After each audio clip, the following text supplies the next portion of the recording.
एका गावामध्ये ज्ञानदेव नावाचा एक मोची राहत होता. गावातल्या रस्त्यावरती एका किनाऱ्यावरती बसून येणाऱ्या जाणाऱ्या लोकांचे चपले शिवत असायचा आणि त्याचा 8 वर्षाचा मुलगा बिट्टू बूट पॉलिश करत असायचा. तो त्याच्या शाळेतही जात असायचा. एक दिवसाची गोष्ट आहे.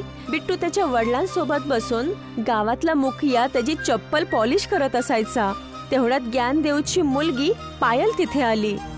बाबा, तुम्हाला माहित आहे बिट्टूने 5वी कक्षाची परीक्षा चांगल्या नंबरने पास केलेली आहे. ही तर खूपच आनंदाची बातमी आहे बेटा. मी जेव्हा याच्या वयाचा होतो तेव्हा मला तर बरोबर गिनती पण नाही येत होती. चला, कमीत कमी हा हिशोब वगैरे तर करणं शिकूनच जाणार. हे कसं बोलतात बाबा तुम्ही? माझी इच्छा आहे की माझा भाऊ एकदम शिकून मोठा माणूस बनेल. अरे बाळा, अभ्यास वगैरे करणं सोपं नसतं. आजच्या जमान्यात शिक्षाचा पण व्यापार होऊ लागला आहे. पण बाबा, मला मोठं होऊन सॉफ्टवेअर इंजिनियर बनायचं आहे. तुम्हाला माहित आहे, मी आपल्या क्लासमध्ये सगळ्यात चांगला कम्प्युटर चालवतो. बिट्टू एकदम बरोबर बोलतोय बाबा. मास्टरजी सांगत होते की बिट्टूची बोटं कम्प्युटरच्या कीबोर्ड वरती एकदम घोड्यासारखी पळत असतात. मुखिया हसत हसत ज्ञानदेवला म्हणाला, तुझा मुलगा बिट्टू खूपच जास्त हुशार आहे ज्ञानदेव. माझा विचार आहे की ह्या बिचाऱ्याला समोरनं शिकवणं याच्यासोबत खूप मोठा अन्याय करण्यासारखं असणार. गोष्ट तर तुमची बरोबर आहे मुखियाजी, पण मी काय करू शकतो? तुम्हाला तर माहित आहे की मी एक मोची आहे. तुम्हीच सांगा, मी भला दिवसभर लोकांचे जोडे शिवून आणि पॉलिश करून किती कमवू शकणार आहे? मी तुझी गोष्ट समजत आहे. शहरात माझा भाचा दिनेश आणि भाची रुक्मिणी राहते. तुला हवं तर काही दिवसांसाठी तुझ्या भावाला तिकडे घेऊन जाऊ शकतो. मी त्यांना फोनवर सांगतो. ते नक्की कुठल्या चांगल्या कॉम्प्युटर इन्स्टिट्यूटमध्ये याची ऍडमिशन करून टाकतील. तुम्हा दोघा पोरांना तिथे कुठलीच खाण्यापिण्याची समस्या पण होणार नाही. तुमचा खूप खूप धन्यवाद मुखियाजी. तुमचे तसे पण माझ्या कुटुंबावर खूप उपकार आहेत. अरे यार, धन्यवाद कसला ज्ञानदेव. तुझा बिट्टू चांगला शिकून येईल तर आपल्याच गावाचं नाव रोशन करेल ना. दुसऱ्या दिवशी पायल तिचा छोटा भाऊ बिट्टूला घेऊन शहरामध्ये एका घराच्या समोर डोअरबेल वाजवत होती. कोण आहेस तो? माझं नाव पायल आहे आणि हा माझा छोटा भाऊ बिट्टू आहे. हा एकदम शिक्षणामध्ये खूप हुशार आहे. आमच्या गावातल्या मुखिया चाचाने आम्हाला तुमच्याकडे पाठवला आहे. अच्छा अच्छा, तर तू पायल आहेस आणि हा तुझा छोटा भाऊ बिट्टू आहे. माझं नाव दिनेश आहे. तुम्ही दोघांच्या यायच्या आधी काकांचा माझ्याकडे फोन आला होता. तुम्ही दोघं बाहेर का उभे आहात? आतमध्ये या. पायल तिच्या कपड्यांची गठरी घेऊन आतमध्ये आली. आतमध्ये येताच तिची नजर एक तिच्याच वयाच्या असलेल्या मुलीवरती पडली, जिने खूप जास्त महंगे कपडे घातले होते. ही माझी छोटी बहीण आहे, रुक्मिणी. हे कोण आहे भैया? ही पायल आहे आणि हा तिचा छोटा भाऊ बिट्टू. आजपासनं हे दोघं आपल्याच घरी राहतील. बिट्टूला कम्प्युटर शिकायचा खूप शौक आहे आणि गावात कम्प्युटरचा कुठलाच इन्स्टिट्यूट नाही आहे. रुक्मिणी मजाक करणाऱ्या अंदाजामध्ये हसत म्हणाली, काय भैया, तुम्हाला असं वाटते की ह्या गवारांच्या डोक्यामध्ये कम्प्युटर घुसेल? हे तर मोठे होऊन फक्त मेहनत मजदुरीच करतात. मला असं वाटत आहे की मी ह्या दोघांना गावामध्ये कुठेतरी पाहिलं आहे. अरे, मला आठवलं, हा मुलगा तर तोच आहे ज्याने गावाच्या रस्त्यावर बसून माझी चप्पल शिवली होती. ह्याचे वडील तर मोची आहेत ना? चुप रहा रुक्मिणी.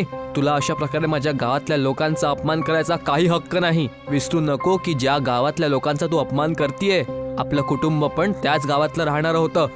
ते तर सगळं ठीक आहे भैया, पण तू ह्या गोष्टीला का नाही समजत की कम्प्युटर इंटेलिजंट लोकांच्या डोक्यात जातं, मोचीच्या डोक्यामध्ये नाही. एवढं बोलून रुक्मिणी एकदम रूमच्या आतमध्ये गेली. तिच्याकडनं मी माफी मागतो.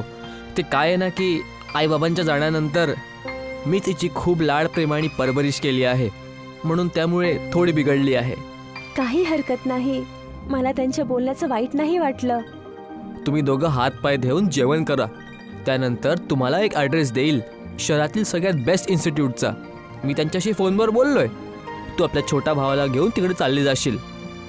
दुसऱ्या दिवशी पायल बिट्टूला घेऊन शहराच्या टॉप इन्स्टिट्यूटमध्ये गेली. त्या इन्स्टिट्यूटची मालकी प्रभास शर्मा पायल आणि बिट्टूला बघून एकदम आश्चर्यचकित झाली. तुम्ही दोघं कोण आहात आणि आतमध्ये कसे आलात? माझं नाव पायल आहे आणि माझा छोटा भाऊ बिट्टू.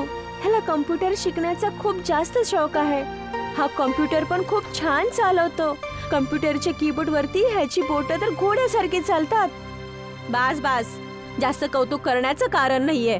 तुमच्या दोघांचे कपडे बघून तर मला अजिबातही असं वाटत नाहीये की तुम्ही दोघांनी कम्प्युटरचं तोंडही पाहिलं असेल. कम्प्युटर मी नाही, माझ्या छोट्या भावाला शिकायचं आहे. तुझ्या जवळपासच्या मुलांना बघतीयस?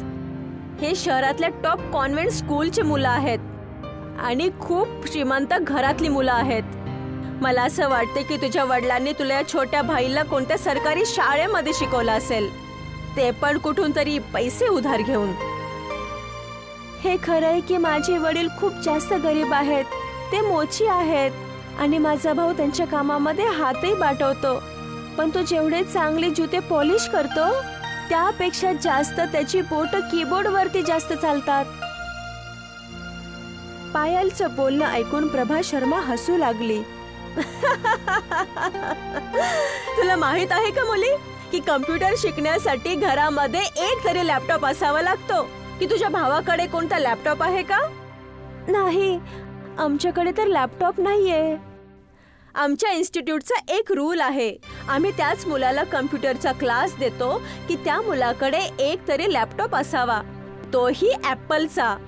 जेव्हा तू छोट्या भावासाठी एक लॅपटॉप खरेदी करशील त्यावेळेस इकडे ये. पायल छोटंसं तोंड कोरून बिट्टूला घेऊन घरी परत आली आणि सगळी घटना दिनेशला सांगितली. माफ कर पायल, मी तुला सांगणंच विसरलो. ॲपलचा लॅपटॉप किती रुपयाला येतो? दिनेश बोलण्याआधीच रुक्मिणी म्हणाली, ॲपलचा लॅपटॉप जेवढ्या रुपयांना येतो ना तेवढ्या रुपयात तुझं घरही नाही येणार. मी गावी वापस नाही जाणार, नाहीतर गावातली लोक माझा आणि छोट्या भावाचा मजाक उडवतील. तुम्ही मला इथं कोणतं काम देऊ शकता का? मी दिवस रात्र मेहनत करेल आणि माझ्या छोट्या भावाला एक लॅपटॉप घेऊन देईल. दिनेशने पायल आणि बिट्टूला एका दुकानावरती कामाला लावलं. पायल आणि बिट्टू दिवस रात्र कष्ट करू लागले. काही महिन्यानंतर पायलने खूप कष्टाने 10,000 रुपये गोळा केले आणि ती तिच्या छोट्या भावासोबत एका लॅपटॉपच्या शोरूम मध्ये गेली. ए बोरी, तू आतमध्ये कशी येते का? मला एक लॅपटॉप हवा आहे अंकल, तोही ॲपलचा. तुला माहित पण आहे ॲपलचा लॅपटॉप किती रुपयांचा येतो? पूर्ण 1,00,000 रुपये. काय तुझ्याकडे इतके पैसे आहेत? 1,00,000 रुपये तर नाही आहेत अंकल माझ्याकडे. हां, मी माझ्या कष्टाने 10,000 रुपये जोडले आहेत.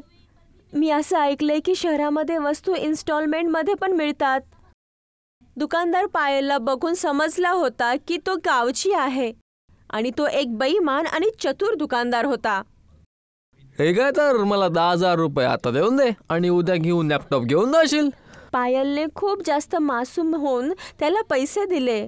दुसऱ्या दिवशी जेव्हा पायल बिट्टूला घेऊन दुकानदारकडे गेला तर दुकानदारने तिला धक्के मारून बाहेर काढलं. इथं निघून जा. मला काय आठवत नाही की तुम्ही कुठले पैसे मला दिले होते. 10,000 रुपये तुम्ही तुमच्या आयुष्यात बघितले तरी आहेत का? चला निघा. पायल रडत रडत रस्त्यावरती बसली की तेवढ्यात तिच्याजवळ एक म्हातारा माणूस लॅपटॉप हातामध्ये घेऊन येऊन म्हणाला, काय झालं बाळा, तू इकडे रडत का आहे? पायल एकदम मासूम झाली आणि रडत रडत सगळी गोष्ट त्या व्यक्तीला सांगितली. हे घे, तू आपल्या भावाला तोपर्यंत माझा हा लॅपटॉप देऊन दे. मला आता याची काही गरज नाही आहे. जेव्हा तुझा भाऊ कम्प्युटर चालवण्यामध्ये निपुण होऊन जाईल तेव्हा मी तुझ्याकडनं हे परत घेऊन जाईल. पण तुम्हाला आमची मदत का करायची आहे? तुला हे सांगायला की ह्या जगातले सगळे लोक वाईट नसतात. एवढं बोलून ती व्यक्ती तिथून निघून गेला आणि लॅपटॉप पायलकडे दिला. पायल आनंदाने तिच्या छोट्या भावाला म्हणाली, चल लवकरच तुझ्या बोटांचा कमाल दाखव आणि मला फोटोशॉप मध्येच लॅपटॉपचाच फोटो काढून दाखव. बिट्टूने फटाफट एक लॅपटॉपची इमेज बनवली. पण जसं त्याने तो फोटोशॉप वरती इमेज तयार केली, अचानकपणे त्या दोघांना एकदम झोप आली आणि एकदमच दुसऱ्या वेळी त्यांच्या समोर एक दुसरा लॅपटॉप ठेवलेला होता. हे कसं झालं? आपल्याकडे तर एकच लॅपटॉप होता. माहित नाही ताई, हे झालं कसं? जरा अजून एक इमेज बनव. बिट्टूने अजून एक दुसरी इमेज बनवली आणि पहिल्यासारखंच त्यांनी तिथं दुसरा लॅपटॉप बघितला. हा तर बिलकुल तसाच लॅपटॉप आहे जशी मी इमेज बनवली होती. असं वाटतंय हा लॅपटॉप जादुई आहे. जरा लॅपटॉप मध्ये दुसऱ्या वस्तूची इमेज बनवून बघ. बिट्टूने लॅपटॉप वरती जेव्हा दुसऱ्या वस्तूची इमेज बनवली तर तिथे कोणताही चमत्कार नाही झाला. आणि जसं त्याने लॅपटॉपची इमेज बनवली आणि जसं इमेज बनली तर त्याच्या समोर एक लॅपटॉप अजून एक आला. पायलला समजलं की लॅपटॉपच्या आतमधून लॅपटॉपच येत आहेत. दीदी, ह्या लॅपटॉपची किंमत कमीत कमी 1,00,000 रुपयांची होतील. असं तर आपण खूप श्रीमंत होऊन जाऊ. नाही बिट्टू, आपण हा लॅपटॉप फक्त 1 रुपयामध्ये विकूयात, कारण आपल्यासारखी सगळी गरीब मुलं जी आहेत तेही कम्प्युटर शिकतील. त्या दिवसानंतर बिट्टू दिवसभर लॅपटॉप मधून खूप सगळे लॅपटॉप काढू लागला आणि पायल गरीब मुलांना त्या लॅपटॉपला 1 रुपयामध्ये देत असायची. अशाच प्रकारे काही दिवसानंतर त्या दोघांनी एवढी रक्कम गोळा केली की बिट्टूचे ऍडमिशन त्याच कम्प्युटर इन्स्टिट्यूट मध्ये होईल. पायल बिट्टूला घेऊन हातामध्ये लॅपटॉप घेऊन इन्स्टिट्यूटच्या आतमध्ये गेली. हे घ्या मॅडम तुमची फीज. आणि आता माझ्या भावाजवळ एक लॅपटॉप पण आहे आणि तेही ॲपलचा. मला तर विश्वासच होत नाहीये, पण डोळ्यांनी पाहिलेलं आपण खोटं तर मानू नाही शकत ना. तू तुझ्या भावासाठी अगदीच खूप चांगली मेहनत केलेली आहेस. त्या दिवसानंतर बिट्टू एकदम जीव लावून कम्प्युटर शिकवू लागला आणि काही महिन्यामध्येच बिट्टू कम्प्युटरमध्ये एक्सपर्ट बनला. तो दिवसभर कम्प्युटर इन्स्टिट्यूट मध्ये राहायचा आणि संध्याकाळी त्याच्या लॅपटॉपमध्ये फोटोशॉपच्या आतमध्ये लॅपटॉपची इमेज बनवायचा आणि लॅपटॉपच्या आतमधून लॅपटॉप काढू लागला. आणि पायल त्या सगळ्या लॅपटॉपला 1 रुपयामध्ये गरीब मुलांना द्यायची. काही दिवसानंतर बिट्टूला विदेशी कंपन्यांमध्ये कम्प्युटर शिकण्याची ऑफर आली आणि हीच गोष्ट रुक्मिणी आणि दिनेशला अजिबात आवडली नाही. हे काय भैया, एक मोचीचा मुलगा एवढा प्रतिभाशाली होऊ शकतो का? हे तर मी कधी विचारच नव्हता केला. विचार तर मी पण नव्हता केला. मी तर फक्त काकांच्या गोष्टीमध्ये येऊन त्यांना आपल्या घरी ठेवून घेतलं होतं. हा विचार करून की 2-4 दिवसात ते स्वतः पळून जातील. पण त्यांनी तर खरंच खूप चांगलं काम केलंय. पण भैया, मला एक गोष्ट अजिबात समजत नाहीये. ही गोष्ट तर आपल्याला फक्त दोघांनाच माहितीये की त्या दुकानदारने पायलचे 10,000 रुपये जे घेतले होते त्यांना तसं करण्यासाठी तुम्ही सांगितलं होतं. मग बिट्टूकडे एवढा महागडा लॅपटॉप आला तरी कुठून? जे पण असो रुक्मिणी, पण आज बिट्टूला एका विदेशी कंपनीने कम्प्युटर शिकायचा ऑफर दिला आहे. तुला माहिती आहे की त्या कंपनीमध्ये चांगले श्रीमंत पोरं पण कम्प्युटर नाही शिकू शकत. काही वर्षानंतर बिट्टू एक खूप मोठा सॉफ्टवेअर इंजिनियर बनला, पण त्याने सगळ्या मल्टीनॅशनल कंपन्यांची नोकरीची ऑफर नाकारली आणि त्याची बहीण पायलला घेऊन त्याच्या घरी त्याच्या गावी परतला. मला तुझ्यावर गर्व आहे बाळा, पण मला समजत नाही हे की तू हे इतक्या महागड्या नोकरींचे ऑफर ठुकरावून का दिले. बाबा, मला आपल्या गावातच कम्प्युटरचं इन्स्टिट्यूट उघडायचं आहे एक, आणि आपल्या गावातल्या सगळ्या पोरांना 1-1 लॅपटॉप देणार. मला असं वाटतं की आपल्या गावातल्या सगळ्या लोकांनी तरक्की करावी. येणारा दौर कम्प्युटरचाच आहे. मला तुझ्यावर गर्व आहे बाळा. बिट्टूने त्याच्या बहिणीसोबत मिळून गावामध्येच खूप मोठं कम्प्युटर इन्स्टिट्यूट उघडलं आणि प्रत्येक मुलाला 1-1 लॅपटॉप फक्त 1 रुपयामध्ये विकला. आता गावातली सगळी मुलं कम्प्युटर चालवण्यामध्ये माहिर झाले होते. एक दिवस बिट्टू रात्री लॅपटॉपमध्ये फोटोशॉपमध्ये लॅपटॉपची इमेज बनवून लॅपटॉप काढत होता की तेवढ्यात तीच व्यक्ती तिथे पोहोचली. अरे, तुम्ही तर तेच आहात ज्यांनी माझ्या बहिणीला हा जादुई लॅपटॉप दिलेला. जर तुम्ही त्या दिवशी हा जादुई लॅपटॉप नसता दिला तर मी आज ह्या मुकामावर नसतो पोहोचलो. मला माहिती आहे. तर काय तुम्ही तुमचा लॅपटॉप परत घ्यायला आले आहात? नाही, तुझ्या पहिले मी ह्या लॅपटॉपला माहीत नाही किती लोकांना दिलं होतं, पण ते सगळेच्या सगळे लोभी निघाले. तू पहिला व्यक्ती आहे ज्याने ह्या जादुई लॅपटॉपचा खरा वापर केला आहे. आजपासून हा लॅपटॉप तुझा झाला. पण तुम्ही तुमच्याबद्दल काही सांगितलं नाही. काही गोष्टी असतात ज्या ह्या संसारात रहस्यमयच राहायला हव्या. बिट्टू समजून जा की ईश्वरनी मला तुझ्या मदतीसाठी पाठवलं होतं. एवढं बोलून ती व्यक्ती तिथून निघून गेली आणि बिट्टू आजही 1 रुपयामध्येच लॅपटॉप विकत असतो.